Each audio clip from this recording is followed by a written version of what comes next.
Je pense que nous partageons très bien le ballon et c'est comme ça que nous avons eu de très bonnes opportunités. Vous savez, en gros, vous savez beaucoup de... Je sais que c'était une première mi-temps dominante pour vous quand vous avez comme eu beaucoup d'historiques récents avec cette équipe en jouant en play-off. Que diriez-vous qui les a rendus si spéciaux tout au long de l'année, vous savez, en arrivant et en ayant un plan de jeu pour eux? Oh, évidemment. D'abord, c'est Shai. Shai, je pense qu'il est un joueur incroyable. Il les fait paraître comme une équipe incroyable et ils le sont.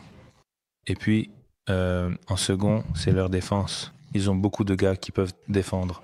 De 1 à 5. Ils peuvent changer, ils peuvent contrôler le jeu avec leur défense et ils ont beaucoup d'armes.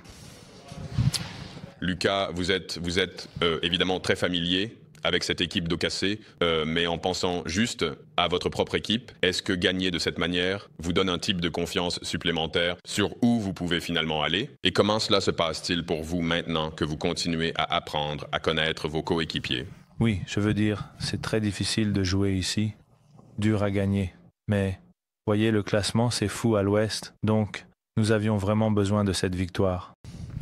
Dans les 6 derniers matchs, vous avez battu 2 des équipes au-dessus de vous à l'ouest, et Gigi a dit que dans ses performances, vous avez eu certains de vos meilleurs matchs défensifs depuis que LeBron et Rui sont revenus. Qu'est-ce que cela dit sur le groupe que vous avez pu ou avez été capable de faire cela? Je veux dire, c'est juste incroyable. Comme nous l'avons dit dès le début, Gigi a dit... Nous devons être physiques et nous devons aborder ce match de manière agressive et c'est ce que nous avons fait. Donc, c'était notre objectif et nous avons bien tiré. Nous avons eu beaucoup de tirs ouverts, donc le jeu était fluide. Lucas, évidemment.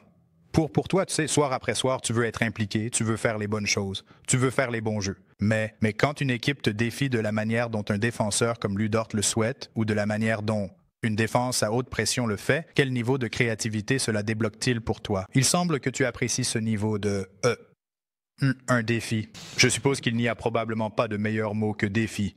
Oui, je comprends. Je pense que cela fait ressortir l'esprit de compétition en moi. Cela fait ressortir le meilleur de moi. Tu sais, affronter Ludor est un travail difficile. Je sais qu'il est l'un des meilleurs défenseur de la NBA, donc cela apporte la motivation, tu sais, pour essayer de gagner le match. Lucas, on avait l'impression que vous dictiez les termes offensivement et que vous les rendiez plus enclins à changer de stratégie, puis ils ont commencé à attaquer et ensuite vous les avez décomposés.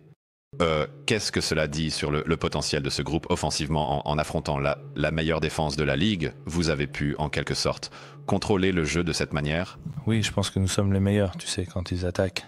C'est du basket facile, 4 contre 3. Je veux dire, ce n'est pas simple, mais nous avons juste un peu travaillé là-dessus et nous les avons observés. Depuis que je suis ici, nous nous améliorons de plus en plus dans ce domaine. Donc, je pense qu'aujourd'hui, le ballon circulait. Nous avions beaucoup de tirs ouverts et c'est ce que nous devons faire à l'avenir. Vous avez été critique envers votre performance contre les Warriors. Comment évalueriez-vous votre performance ce soir? Car, vous sembliez contrôler l'action, accumuler les passes décisives, tirer avec une grande efficacité et évidemment, l'équipe a suivi votre exemple. Je veux dire, c'était correct. Évidemment, ça peut toujours être mieux, mais l'important est de gagner le match et c'est ce que nous avons fait aujourd'hui. Lucas, vous avez fait cette passe incroyable à Gabe dans le coin. Est-ce que vous avez pratiqué cela ou avez eu des conversations pour le préparer davantage? Qu'est-ce qui, selon vous, l'a préparé à être prêt pour cette passe? Je veux dire, je ne pense pas que vous puissiez pratiquer cette passe, honnêtement. C'est juste, vous savez, parfois je cache des trucs que je ne sais pas comment je les fais. Donc, je veux dire, j'étais juste content qu'il l'ait réussi. Qu'il l'ait fait parce que c'est un tir difficile à réussir. Que pensez-vous de lui en tant que joueur? Qu'il était juste prêt à y aller, qu'il l'a vu venir? Oh, c'est un grand professionnel. Vous savez, moi, c'est un gars formidable. Vous savez, une fois que je suis arrivé ici, je ne le connaissais pas personnellement avant, donc jouer avec lui, c'est incroyable. C'est vraiment une personne formidable. Merci. Beaucoup.